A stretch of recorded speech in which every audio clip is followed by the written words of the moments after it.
My video today is about turning a cherry plate. Now, I did this one last week and it turned out really well, so I'm actually going to videotape this one this time. And I wasn't sure how it was going to turn out, so I didn't even think about videoing it. Duh. I cut a new piece. I cut it out. This is 9.5 inches. And for this, I felt more comfortable drilling a recess with Forstner bit at 2.5 inches, or 2 inches, I'm sorry, so that I can use my chuck on this instead of just doing a turn between center spur drive or anything like that. I feel more comfortable doing it this way because it's such a thin piece. And this is just the way I do it. Doesn't mean that's how you should do it. So experiment, be safe, always wear your protective face mask, and wear some kind of respirator to protect your lungs, because you don't want all this stuff in your chest. It's just not good for you. So, okay, stay tuned and check out my video. Thanks.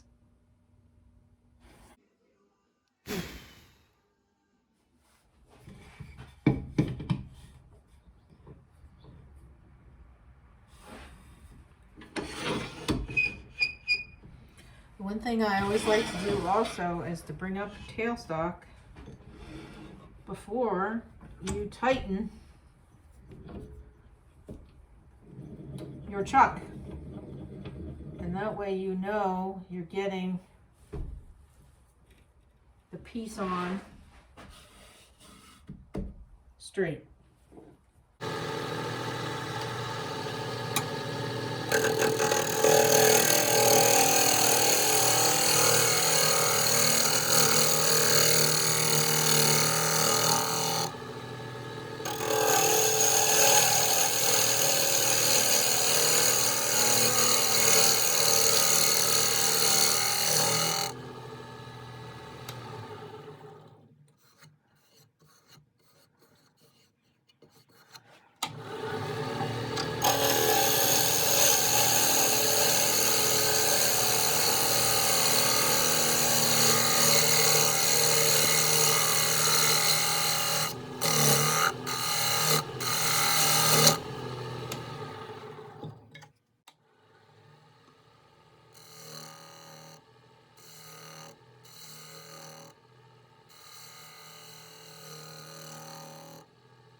So the one thing that I want to mention here is that we have a lot of boards that were cut probably some 20 years ago.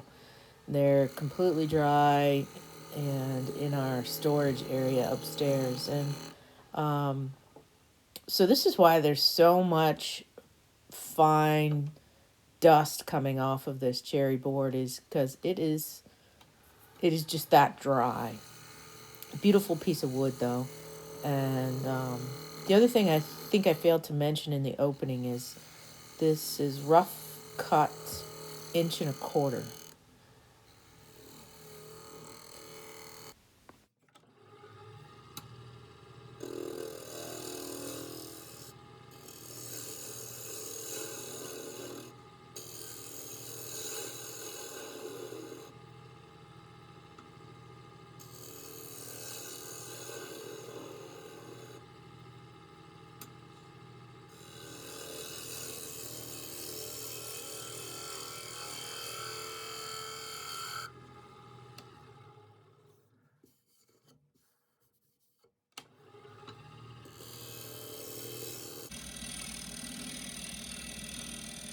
So here I'm just flattening off the bottom side so that I can get ready to create the recess for my chuck.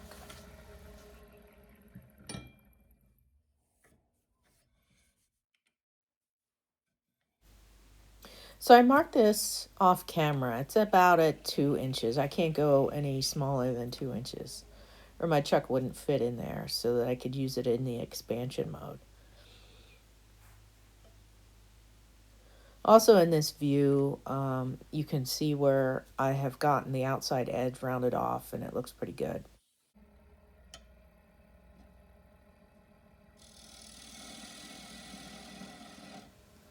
So I'm going to use a combination of different tools here to create this recess. When I'm using the shorter Easy Wood tool, I need to move a little closer and with my tool rest.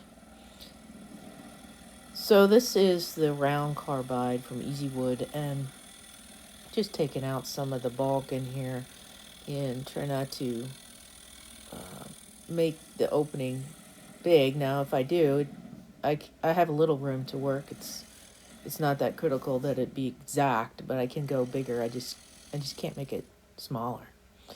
I think the next tool is yeah, I have the square Easy Wood tool here, and just cleaning up that edge and taking off some more of the bulk in there. And I try to make a recess as small as I can, but enough that I feel comfortable with the chuck having enough of the wood to grab.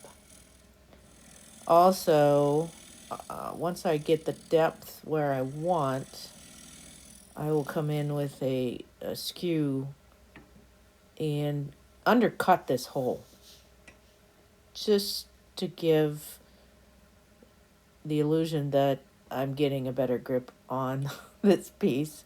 I know that sounds silly, but it really does make a difference. If the inside of this hole is larger than the outside edge, it can add some security to that hold in expansion mode. And then you just go back and clean it up. And you go back several times in the process of turning this to clean up this hole and make sure it's the right depth. So you kind of get a rough idea of what you want to start with, and then try to maintain that as you go along. Because you end up cleaning up the bottom and taking off more because of, something in the wood or crack or whatever it is you want to turn away. And so you have to go back and clean it up, and then go back and maybe put some detail in it. And it's just a process. You kind of have to let the wood tell you what it wants to be, and don't be afraid to change in the middle of what you were planning to make. And you'll see what I mean later on in the video.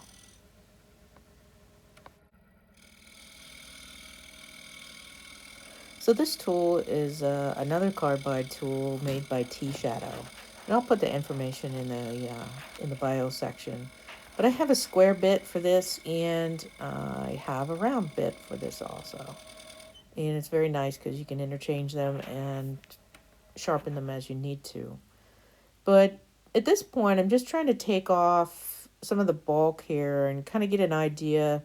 How do I want this plate to sit? Do I want a small rim, a larger rim?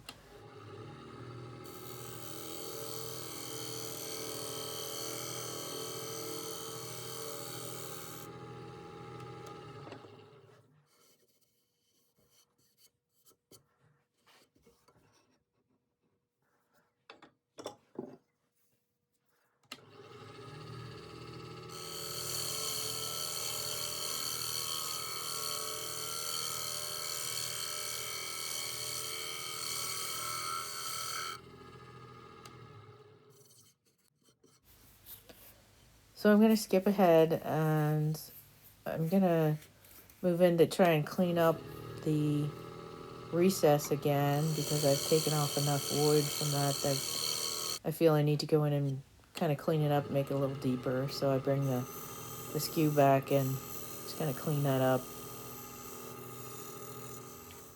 Okay, so here is a rough shape, I think, of what I'm going to go with. And I was able to get this section lower than the outside rim. Just checking with something, a straight edge here. And that should work out pretty good, and still be able to get in there with my chuck and grab that. And now I'm going to do a whole lot of sanding. And when I get all of that done and sealed up the backside, then I'll come back to you. Okay, so I didn't like the back. So I went back and kind of flattened it all off. I don't know if you can see that in the video. Let's see if I can move the camera around a little bit closer, a little better angle. And so this area here will, from about here, it will sit on this edge. And then from then on out, then it just kind of slopes up to the edge. And I like the shape of it a whole lot better. I think it'll look a lot nicer.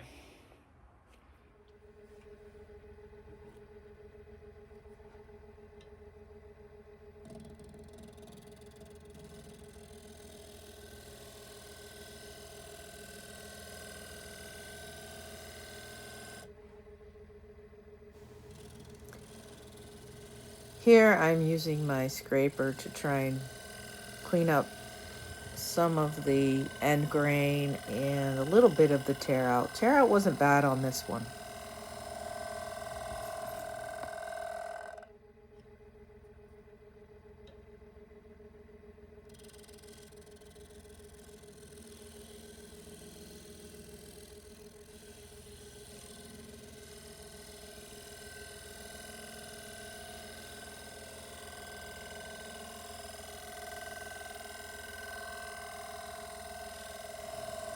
Once I'm happy with the scraping and that the end grain looks good, then I'm gonna sand up to 400 grit, a coat of sanding sealer, or sand it again, and then apply a second coat of sanding sealer.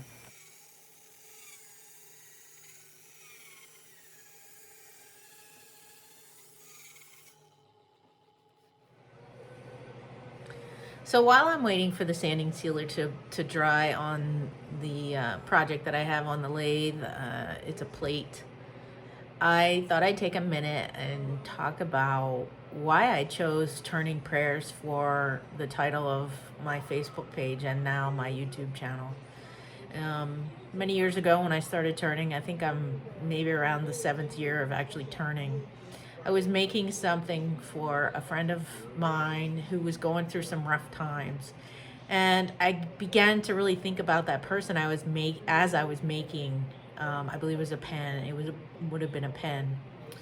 And I just began to pray while I was turning, and as simple as that is, that's where it came from. The thought of praying for that person who's going through a rough time.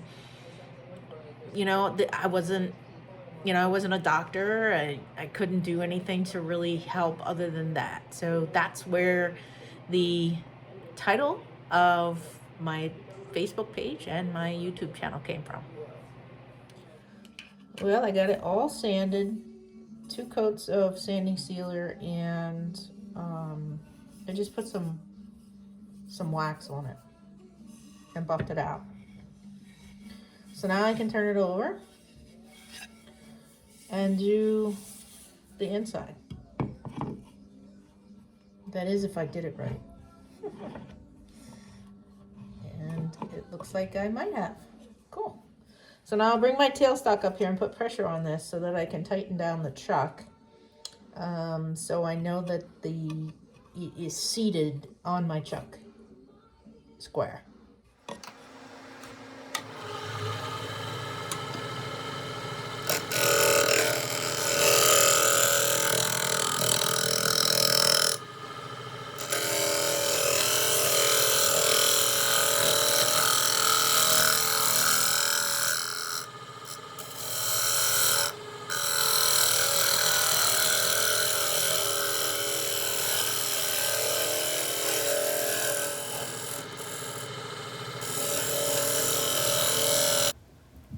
Here I'm gonna start defining what the top side of this plate is gonna look like.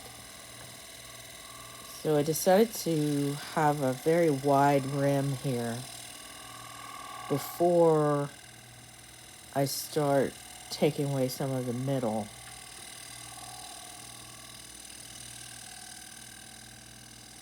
And you just kind of eyeball it. See what? That looks good. Let's move on from there. And at this point, I decided I was going to leave a lip higher than the rim at the transition into the dish of the plate.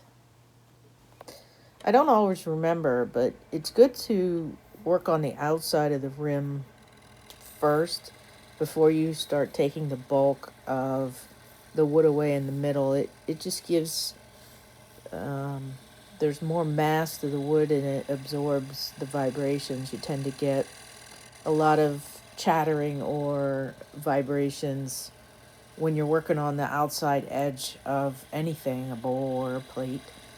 And you want to take care of that first if you can.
I have the turning done for the most part and sanded lightly.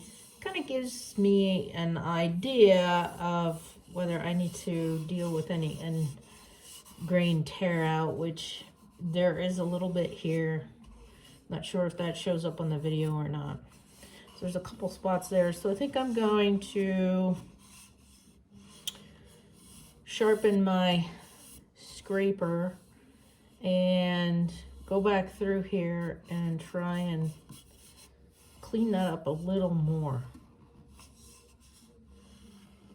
It's kind of hard when it's out on the outside edge like that because you get a lot of vibration. So I will do my best. We'll see how it comes out, but it looks pretty. Okay, so I'm getting ready to apply the sanding sealer. And I don't have a preference, mostly because I'm really new at using this stuff. So I got some cheap, and I'm sure the next time I buy it, I'll buy a little better brand, but this has been working for me, especially since, you know, this is all a learning process. And so you just apply, clean off your wood really well. You can use denatured alcohol and get all the sand or the sawdust and stuff off of it, and the grit from the sandpaper. Or you can take a nice soft cotton towel and wipe off the dust, because you're going to end up sanding this again anyway. So this is just to put on and it kind of wakes up the grain, and you'll come back through and sand this after this dries, and it really helps, especially if you have some end grain that's giving you some trouble. Help seal up some of that and smooth it off. So you just put it on, and then take a clean towel and wipe off the excess so you don't get any lumps or streaks. I made that mistake. I put too much on it and it just kind of laid there. So there you go. And then just follow whatever the instructions tell you. I think this one says 20 minutes. Depending on the temperature in your shop at the time is going to determine how fast it dries. The humidity and the temperature will affect that. So you just have to be patient and go and do something else or call it a day, which might be what I do today. So the other thing is I use these sponge brushes, and I just stick them in a plastic bag like this. And this one just happens to be a little short for the handle, but I've used the same brush probably 4 or 5 months now, and it stays soft in the bag. And even though it sticks out here at the base, I just set the paint can on it like this and let it, oh, you can't see that, can you? But anyway, I set the can on top of that. It kind of holds it shut, and it stays good until I need to use it again.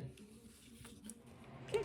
Well, here it is, the final plate, and it looks pretty good. Now, I used the new product, and I'm gonna put a video up for that. It's called Axe Wood Paste, and I used that product along with the polish on the top side, the inside, this side that you see here, instead of putting it on the back side. I wanted to see the difference, and you can definitely tell a difference in the shine of the product. And I've never used an abrasive paste before, and so I wanted to give that a try. And it's a product from the state where I live in, so I wanted to support the small business owner during the quarantine time period.